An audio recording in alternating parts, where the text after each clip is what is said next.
보내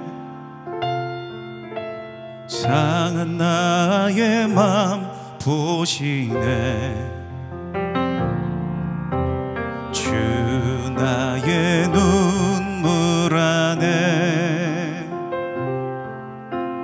홀로 울던 맘 아시네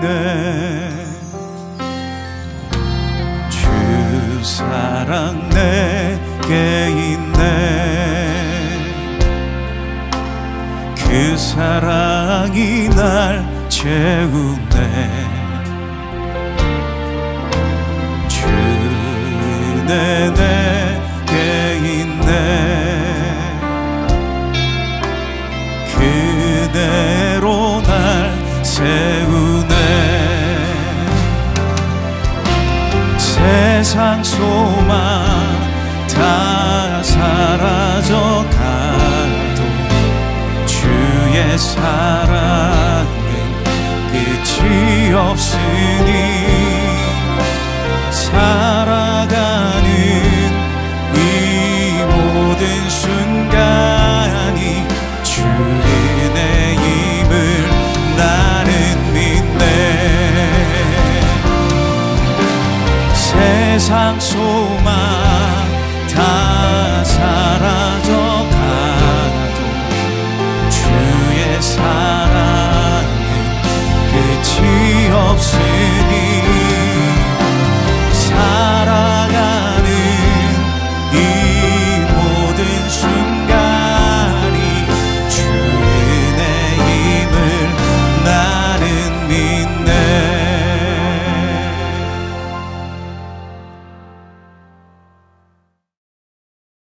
시온에 따라 크게 기뻐할지어다 예루살렘에 따라 즐거이 부를지어다 보라 내 왕이 내게 임하시나니 그는 공의로우시며 구원을 베푸시며 겸손하여서 나귀를 타시나니 나귀의 작은 것 곧 나귀 새끼니라 내가 에브라임의 병과 예루살렘의 말을 끊겠고 전쟁하는 활도 끊으리니 그가 이방 사람에게 화평을 전할 것이요 그의 통치는 바다에서 바다까지 이르고 유브라데 강에서 땅 끝까지 이르리라 또 너로 말할진대 내 언약의 피로 말미암아 내가 네 갇힌 자들을 물 없는 구덩이에서 놓았나니 갇혀 있으나 소망을 품은 자들아 너희는 요새로 돌아올지니라 내가 오늘도 이르노라 내가 네게 갑절이나 갚을 것이라 내가 유다를 당긴 활로 삼고 에브라임을 끼운 화살로 삼았으니 시온아 내가 네 자식들을 일으켜 헬라 자식들을 치게 하며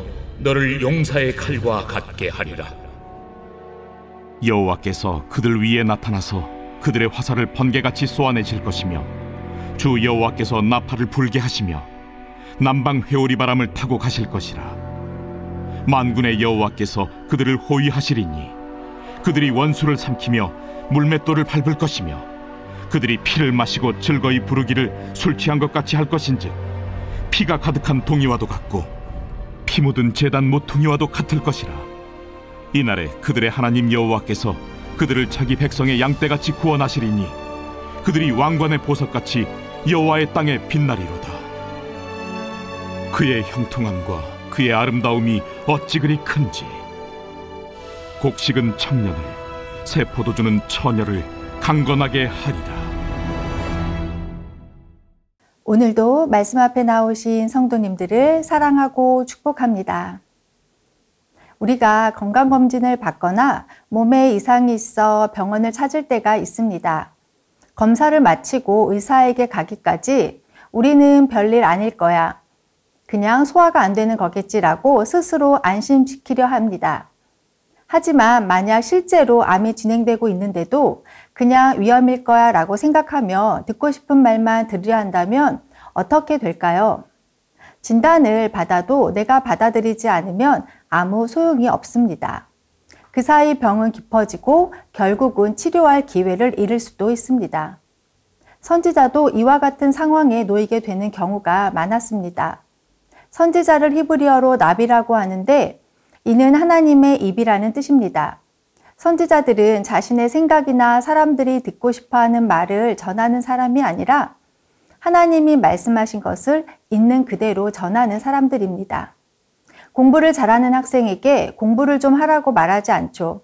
공부가 조금 부족한 학생에게 공부해라, 공부해라 하는 것처럼 이스라엘 백성들이 하나님의 말씀에 순종해서 살아갈 때는 하나님이 말씀하실 필요가 없었습니다.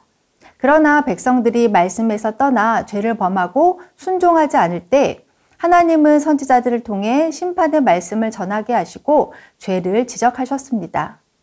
백성들은 선지자들의 말을 듣기 싫어해서 귀를 막고 듣지 않으려 하거나 옥에 가두기도 하고 심한 매질을 하기도 했습니다. 그러나 거짓 선지자들은 백성들의 귀에 좋게 들리는 말만을 했습니다. 예레미야 6장 14절을 보면 당시의 거짓 선지자들은 이렇게 말했습니다. 그들이 내 백성의 상처를 가볍게 여기면서 말하기를 평강하다 평강하다 하나 평강이 없도다. 그들은 죄에 빠진 백성에게 괜찮다라고 말했습니다.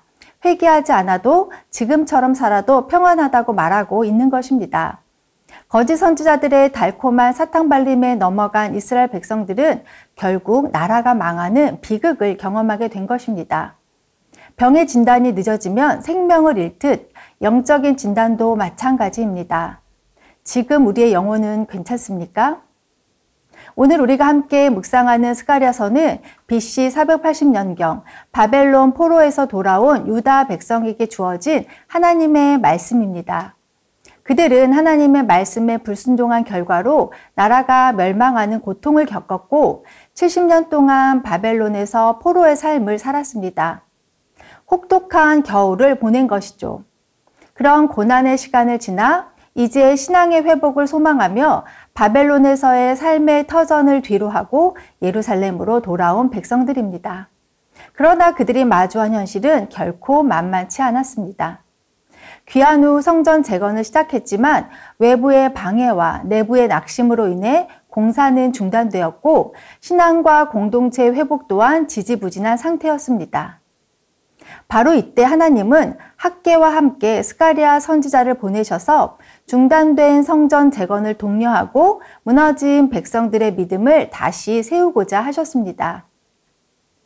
오늘 본문은 스가랴서 전체에서 핵심적인 장으로서 메시아에 대한 예언을 통해 백성들의 영적 시선을 하늘로 향하게 하는 말씀입니다.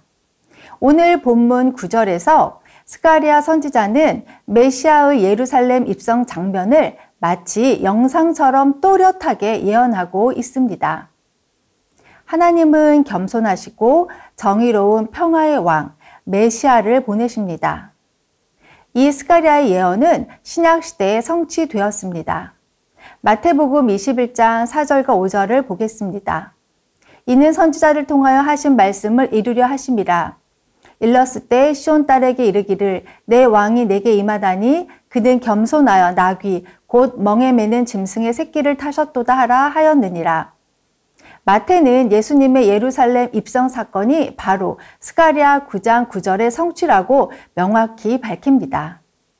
요한복음 12장 14절 15절을 보겠습니다. 예수는 한 어린 나귀를 만나서 타시니 이는 기록된 바 시온에 따라 두려워하지 말라. 보라 너의 왕이 나귀 새끼를 타고 오신다 함과 같더라.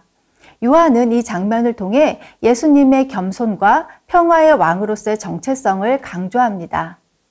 예수님은 스가랴가 예언한 그 모습 그대로 이 땅에 오신 메시아입니다.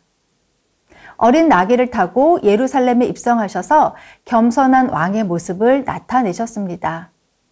겸손한 왕으로 오신 예수님은 지금도 겸손한 모습으로 우리 가운데 와 계십니다. 그러므로 우리 믿는 자들은 항상 겸손한 삶을 살아야 합니다. 야고보는 야고보서 4장 6절에 하나님이 교만한 자를 물리치시고 겸손한 자에게 은혜를 주시기 때문에 겸손하라고 권면하고 있습니다. 하나님의 은혜를 받기를 원하시나요? 그러면 겸손해야 합니다. 사랑하는 성도 여러분, 겸손은 단지 고개를 숙이는 것이 아니라 하나님의 손 안에서 내가 할 수 있는 것을 할 수 있다고 말하고 할 수 없는 것을 할 수 없다고 정직하게 말하는 것입니다. 일단 무조건 빼고 보는 것이 겸손이 아닙니다. 그런 의미에서 다윗이 골리앗 앞에서 물맷돌을 들고 서 있는 장면이 가장 겸손한 장면입니다. 말씀 앞에서 나의 생각과 하나님의 생각이 다를 때 기꺼이 내 생각을 내려놓는 훈련을 해야 하는 것입니다. 반대로 내 생각과 내 판단을 주장하는 것이 교만입니다. 교만은 패망의 선봉이요 거만한 마음은 넘어짐의 앞잡이라고 잠언 16장 18절에서 말씀하고 있습니다. 10절 말씀을 보겠습니다. 내가 에브라임의 병거와 예루살렘의 말을 끊겠고 전쟁하는 활도 끊으리니 그가 이방 사람에게 화평을 전할 것이요 그의 통치는 바다에서 바다까지 이르고 유브라데 강에서 땅끝까지 이르리라.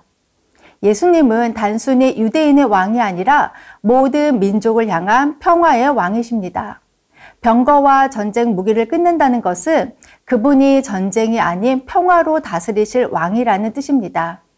이 구절은 예수님의 사역이 이방인에게까지 확장된다는 사실을 예언합니다. 에베소서 2장 14절에서 말씀하듯 예수님은 십자가를 통해 막힌 담을 허물고 참된 평화를 이루셨습니다. 우리는 간혹 우리가 이방인이라는 사실을 잊고 있는 것 같습니다. 우리는 유대인처럼 선택된 민족이 아니었습니다. 메시아이신 예수님이 모든 민족을 향한 평화의 왕으로 오셨기에 구원의 은혜가 우리에게까지 임한 것입니다. 11절에 나오는 언약의 피는 예수님의 속죄의 피, 곧 십자가의 희생을 의미합니다. 예수님의 죽음은 단순한 희생이 아니라 하나님과의 언약을 성취하는 피였습니다. 물 없는 구덩이는 고대에 물이 고갈된 구덩이에 죄수나 포로를 가두었던 감옥으로 사용되었습니다. 스스로 나올 수 없는 살 소망이 없는 곳이었습니다. 우리 또한 예수님의 피로 인해 건짐을 받았고 자유를 얻은 것입니다. 13절 이후의 절들은 종말론적 구원의 장면을 묘사합니다. 이는 직전에 묵상했던 계시록의 분위기와도 비슷한 면이 있습니다. 하나님은 자신의 백성 유다를 활로, 에브라임을 화살로 사용하셔서 원수와 악을 심판하십니다. 마지막 날에는 반드시 하나님의 심판이 있습니다. 13절입니다. 내가 유다를 당긴 활로 삼고 에브라임을 그 위에 얹으며. 정의 없는 평화는 한쪽의 희생을 강요하는 거짓 평화입니다. 악을 향한 분노가 있기에 선을 향한 추구가 있는 것입니다. 평화와 번영을 노래하기 전에 이 땅에 정의가 굽어진 곳은 없는지 살펴보고 우리 믿는 자들은 정의를 세우시는 주님의 활과 칼이 되어야 할 것입니다. 14, 15절의 말씀은 하나님이 자기 백성을 위해 싸우시며 그들을 구원하실 것이라는 예언입니다. 스가랴서 전체에서 하나님은 회복과 구원의 메시지를 주시면서 이방 민족들에 대한 심판과 이스라엘의 회복을 선포하십니다. 16절에 이날에 그들의 하나님 여호와께서 그들을 자기 백성의 양떼같이 구원하시리니 그들이 왕관의 보석같이 여호와의 땅에 빛나리로다. 왕들이 쓰는 왕관을 보신 적이 있으시죠? 우리나라에서 발견된 왕관은 금관이 주를 이루지만 서구의 왕관은 아주 값비싼 보석들로 세공되어 있음을 볼 수 있습니다. 왕관에서 중요한 것은 왕관의 틀이 아니라 거기에 알알이 박혀 있는 보석들로 인해 그 왕관이 빛나고 가치가 있는 것입니다. 하나님은 저와 여러분을 왕관에 박혀 있는 보석처럼 귀히 여겨주시는 하나님이십니다. 마지막에 온전한 회복과 축복을 풍성히 주시는 하나님을 기대하시기 바랍니다. 그런데 이처럼 분명하고 구체적인 예언이 있었음에도 많은 이스라엘 백성은 예수님을 메시아로 받아들이지 못했습니다. 왜일까요? 그들은 말씀을 몰라서가 아니라 자신들이 기대하는 메시아상을 놓지 못했기 때문입니다. 힘있는 정치적인 지도자, 로마 제국을 무너뜨릴 능력 있는 구원자가 그들이 바란 메시아였습니다. 그러나 하나님의 계획은 전혀 다른 방식으로 겸손한 나귀를 탄 왕을 통해 이루어졌습니다. 이 모습을 통해 우리는 중요한 신앙의 본질을 다시 돌아보게 됩니다.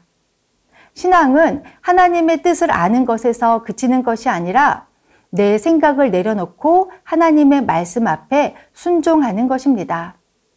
하나님은 지금도 우리에게 말씀하고 계시고 우리는 많은 말씀을 듣고 읽고 하고 있지만 삶의 현장에서는 말씀에 순종하기보다는 내 생각과 판단대로 살아갈 때가 더 많지 않나요? 이런 불순종으로 인한 결과로 우리는 삶에서 어려움을 겪게 되는 것입니다. 이제 돌이켜야 합니다. 겸손한 왕으로 오신 예수님을 따르는 제자의 삶을 살아야 합니다.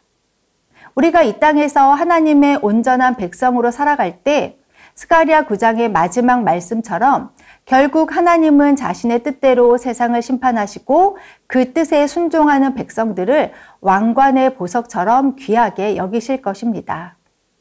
겸손하게 나귀를 타신 메시아는 마침내 영광의 왕으로 다시 오십니다. 그날에 우리가 그분의 보석처럼 빛나는 백성이 되기를 원한다면 지금 이 순간부터 우리의 고정된 기대를 내려놓고 말씀에 기록된 그리스도를 따르며 살아가야 합니다. 우리 안의 생각과 기준을 내려놓고 말씀 속에서 계시된 예수님을 온전히 따르는 것이 참된 믿음으로 살아가는 성도의 삶입니다. 지금 이 순간 우리가 택할 수 있는 가장 지혜로운 길은 말씀 앞에 나 자신을 내려놓는 일입니다. 그분의 음성에 귀 기울이고 순종하는 복된 하루 되시기를 바랍니다. 기도 제목 읽고 함께 기도하겠습니다. 겸손한 왕으로 오신 예수님을 깊이 묵상하며 내 생각과 내 기준을 내려놓고 말씀 앞에 온전히 순종하는 믿음을 갖게 하소서. 아멘. 힘들고 혼란스러운 세상 속에서도 듣고 싶은 말이 아니라 들어야 할 하나님의 음성에 귀 기울이게 하소서. 아멘. 내 삶의 자리에서 하나님 나라의 가치를 드러내며 주님 다시 오실 날까지 빛나는 믿음의 사람으로 살아가게 하소서. 아멘.